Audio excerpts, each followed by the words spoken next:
Assalamualaikum warahmatullahi wabarakatuh. Hanya berselang 20 tahun setelah Nabi Muhammad SAW wafat, umat Islam tiba di Uighur, Xinjiang perbatasan Cina, yang berjarak kurang lebih 3000 km dari Mekah, Arab Saudi. Kaisar Cina saat itu, Kaisar Tang, menawarkan perdamaian dengan diterimanya utusan sahabat Nabi Muhammad SAW, Sa'ad bin Abi Waqqas radhiyallahu an, di pusat kerajaan Cina. Uighur bergabung ke dalam Daulah Islamiyah di masa kekhalifahan Utsman bin Affan radhiyallahu an.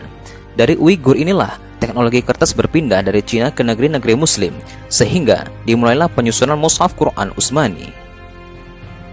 Selama lebih dari 1400 tahun atau 14 abad, Uighur tetap menjadi negeri Muslim, walaupun pernah dikuasai Mongol di abad ke-13 Masehi. Bahkan di era imperialis Eropa menjajah Cina, para jagoan bela diri kungfu Uighur ikut terlibat dalam perlawanan mengusir penjajah Eropa. Salah satunya dalam tragedi The Boxer, di mana banyak jagoan kungfu Uighur menghabisi tentara gabungan Inggris Eropa di kota-kota Cina pada tahun 1900-an. Ketika tokoh komunis mau terusir dari kota-kota Cina pada tahun 1940-an, ia lari ke Xinjiang menumpang hidup di wilayah Uighur. Kini pemerintah komunis berbalik menghabisi semua simbol Islam dari negeri yang tersisa Islamnya di Cina. Sebab semua sejarah Islam di Cina sudah banyak dihapus, yang membuat kita akhirnya tidak paham kalau Wong Fei Hung itu seorang Muslim. Wong Fei Hung adalah seorang ulama, ahli pengobatan, dan ahli bela diri legendaris yang namanya ditetapkan sebagai pahlawan nasional Cina oleh pemerintah Cina. Namun, pemerintah Cina sering berupaya mengubur jati diri Wong Fei Hung sebagai seorang Muslim demi menjaga supremasi kekuasaan komunis di Cina.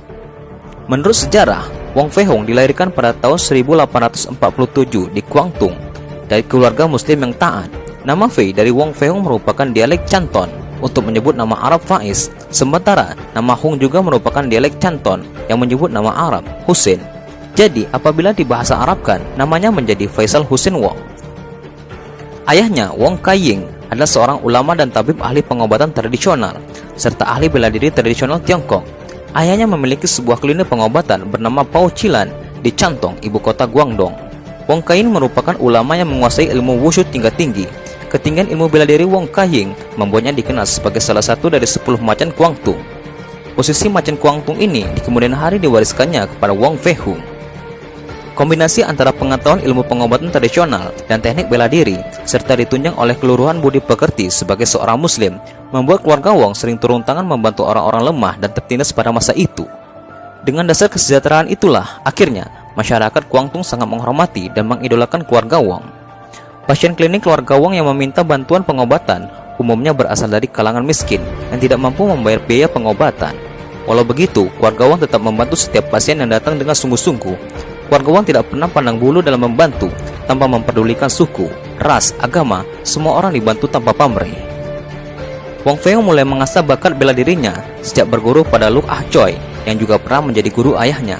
Lu Ah Choi inilah yang kemudian mengajarinya dasar-dasar jurus Hunggar yang membuat Wong Fei Hung sukses melahirkan jurus tendangan tanpa bayangan yang legendaris itu.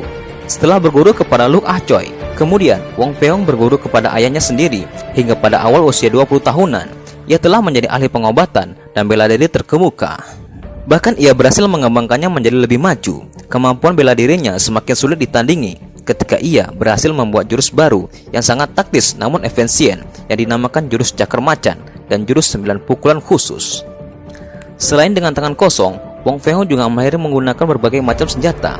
Masyarakat kanton pernah menyaksikan langsung dengan mata kepala mereka bagaimana Wong seorang diri hanya dengan memegang tongkat berhasil mengajar lebih dari 30 jagoan pelabuhan yang berbadan kekar dan kejam di kanton yang mengeroyoknya lantaran ia membela rakyat miskin yang mereka peras. Dalam kehidupan keluarganya, Allah banyak mengujinya dengan berbagai cobaan. Seorang anaknya terbunuh dalam suatu insiden perkelahian dengan mafia kanton.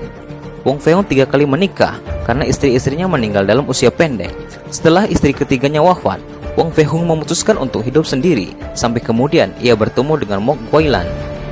Mok Guilan adalah seorang perempuan muda yang kebetulan juga ahli bela diri.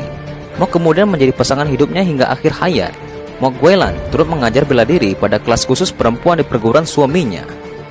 Pada tahun 1924, Wong Fei Hung meninggal dunia dalam usia 77 tahun. Masyarakat Cina, khususnya di Guangdong dan Canton, mengenalnya sebagai pahlawan pembela kaum mustad'afin yang tidak pernah gentar membela kehormatan mereka.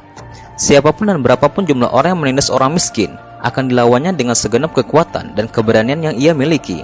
Wong Fei Hung wafat dengan meninggalkan nama harum yang membuatnya dikenal sebagai manusia yang hidup mulia.